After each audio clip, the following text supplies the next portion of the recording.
just up these stairs to the concourse area in the Los Angeles Convention Center, where today as a luncheon speakers we're going to be hearing from Bill O'Reilly, who you just met here, also Al Franken and Molly Ivins. All three of them are going to be speaking, and the moderator for this event is former Congresswoman Patricia Schroeder. She's just come to the podium. I'm Pat Schroeder from the Association of American Publishers, and I can't tell you how excited I am about this afternoon program. I don't think there's any chance your lunch is going to get cold. I think we're going to have some nice fire up here, and it's going to be a lot of fun.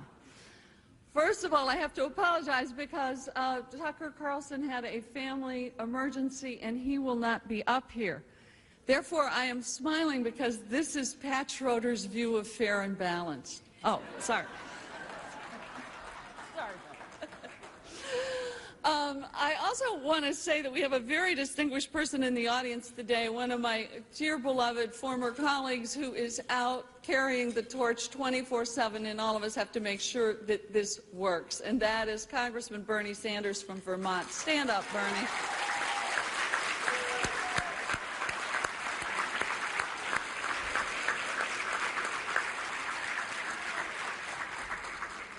And I see so many of you out there that are friends and publishers and booksellers, and I think this is a wonderful event where we all get together. But let me get out of the way because we got some really marvelous folks today. First of all, I'm supposed to stand up here and be objective about Molly Ivins, and there is no way in the world I can do that. This is one of the world's great treasures, and I just am so, isn't she? Yeah, there's no other word for her.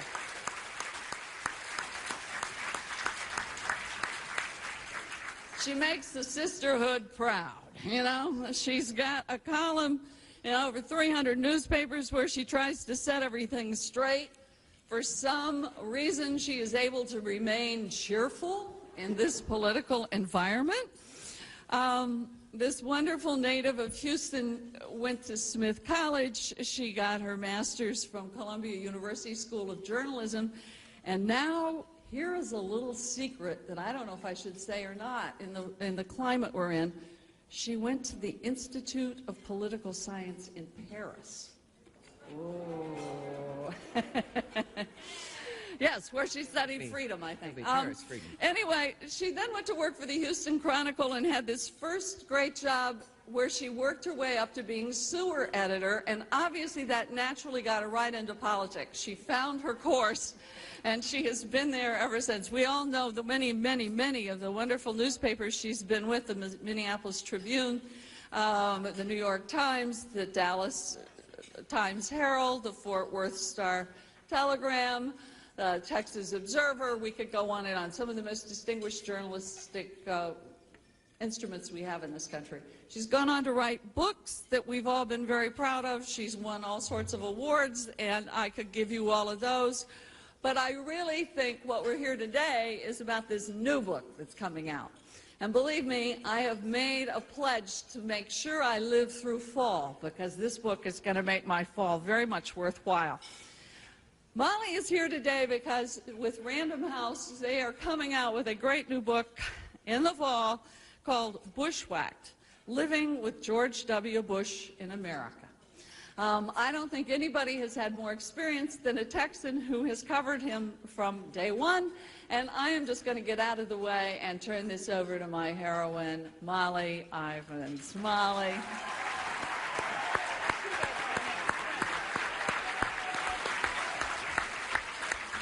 Thank y'all. Thank y'all. I know many of you were there at the awards last night and heard me speak, and I apologize if there's any overlap.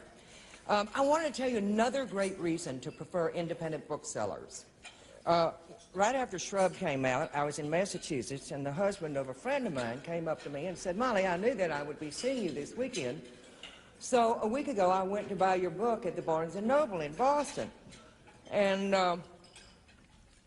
I looked where I thought it would be in new nonfiction, and then I tried the politics section, and it wasn't there, so I went to the information counter and said, y'all have Shrub by Molly Ivins? And the lady said, oh, yes, after she looked it up, and very proudly led me to the gardening section. All right. The publisher wants me to talk about the new book, and I'm happy to do that. We were tempted to start the new book by saying in the introduction, if y'all had read the first one, I wouldn't have had to write this one. And I must say, I think the predictive value of Schroeder at this point, which, as you know, was based entirely on Bush's record, not on any personal characteristics, was very strong in its predictive value. The one area, of course, where we were not able to be helpful was the direction of foreign policy. Schroeder wound up being quoted on the floor of Congress during the run-up to the political debate because the only stab at it we could make in that field was observe. You know, I've known Bush since high school. I didn't know him well, let me point out, but I have known him an awfully long time. And he does have a macho competitive streak that tends to be touched off by very strong sort of testosterone-poisoned males, if I may put it that way. And we just made note of this in Schroeder and said in passing, somebody should probably be worrying about this in terms of, you know, his future encounters with some Saddam Hussein. A moment of prescience, of course, which we can now brag about. Okay, the new book, as I mentioned last night, is based on an old premise that Jim Hightower and I came up with, which is that the media in this country pay far too much attention to the Dow Jones average. And what we really need is the Doug Jones average. Doug Jones, average American. And how's old Doug doing? Is he up? Is he down? How's it going for Doug? And I think, you know, we should have a daily report on that. So what Lou and I did, Lou DeBose, my writing partner, in every chapter we start with some change in policy that's been made by the Bush administration, and then we trace it out and see how it affects real people in their everyday lives. And this is an idea so old that it's new again. People look at us in astonishment. It used to be what political reporting was about, how the government affects your life. But somehow we've gotten away from that, and there's this terrible disconnect between Washington and the rest of the country. And many of our fellow citizens just don't see how government is shaping their lives. They're indifferent to it. They think it doesn't have anything to do with them. They're under the impression that it's all them. It's those people. It's those people in Washington. It's those people in Austin. That they don't have anything to do with it. And as you know, it's one of my theories of life is that not only is government us, we own it, you, me, all of us, and we run it. We're the board of directors. Those people work for us. And so we went around the country having various adventures on and meeting fabulous people. I told last night the story of the women in the Delta Pride catfish factory in Belzoni, Mississippi. These women do 12 catfish a minute. And their hands look like they've got rheumatoid arthritis. They've got these big things called ganglionic cysts on top from repetitive stress. And they had never heard of the people in Washington who killed off ergonomic regulations. They had no idea who Eugene Scalia was or that he'd been a lobbyist for the Trade Association opposed to ergonomic regulations before Bush appointed him to be the top lawyer at the Labor Department. And when we told them about it, of course, their reaction was, classically, we were prepared to, you know, play the dirge and say, oh, these poor, pitiful victims of bad policy and all that. But the thing about Americans is that they are sassy and funny and irreverent, and you cannot keep them down. And we told these ladies about what had happened on the ergonomics regulation, and they would say things like, he said that'd be junk science? Well, you tell him I want his ass next to me on the cut and gut line, I will show him junk science. I mean, they were fabulous. And everywhere we went, we met the most extraordinary and feisty Americans. There's a rancher out in western Wyoming. He's sort of straight out of a Marlboro poster. He looks like a Marlboro cowboy. He ranches like a Marlboro cowboy. He's the real thing.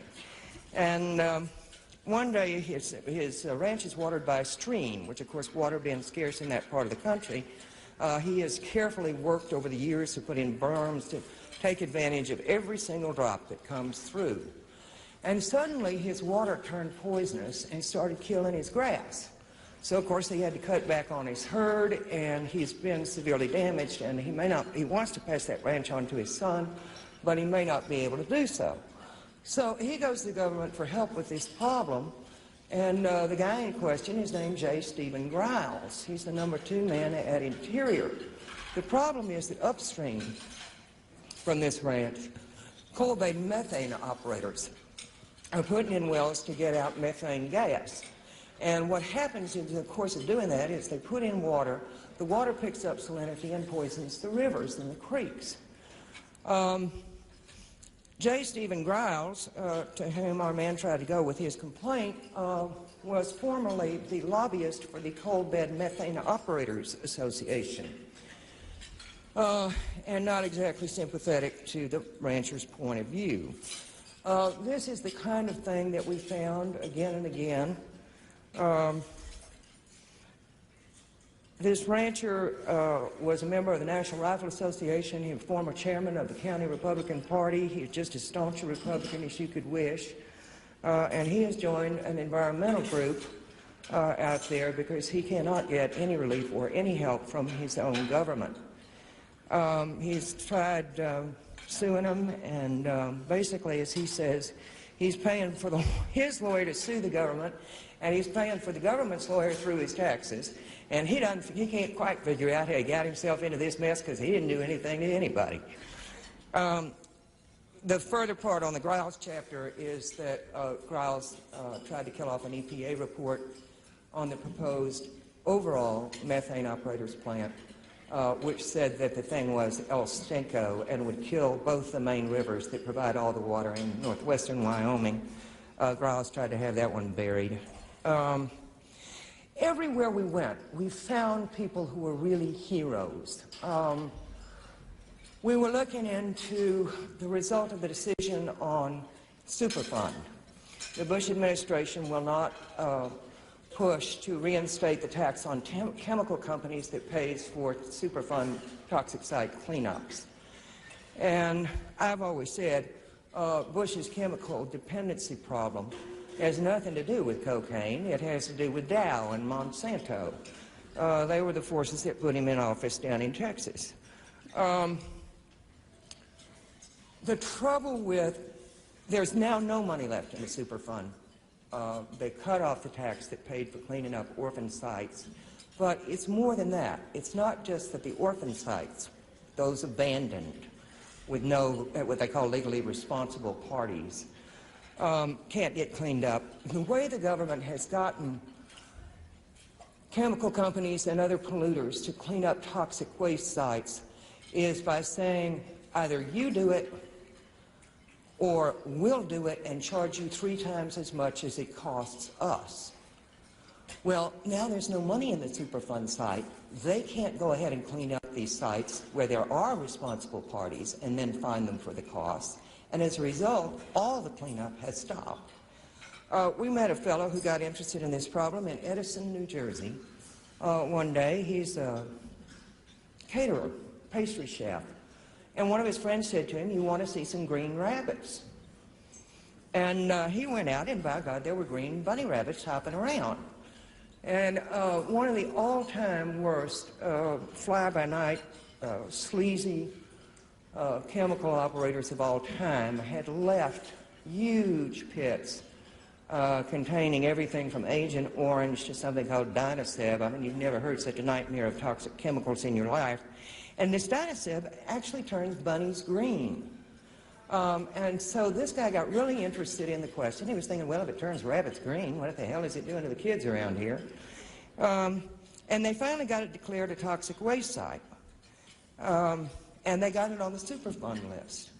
But of course, that's now that great victory, which took them almost 10 years of citizen active action. I mean, in the best tradition. Talking to state bureaucrats, getting government off its ass, getting them up there to investigate what all this stuff was. It took 10 years, and then, of course, whammo. They were on the list, but the fund ran out of money. Again and again, we're finding this pattern. It's particularly keen in the environmental area, but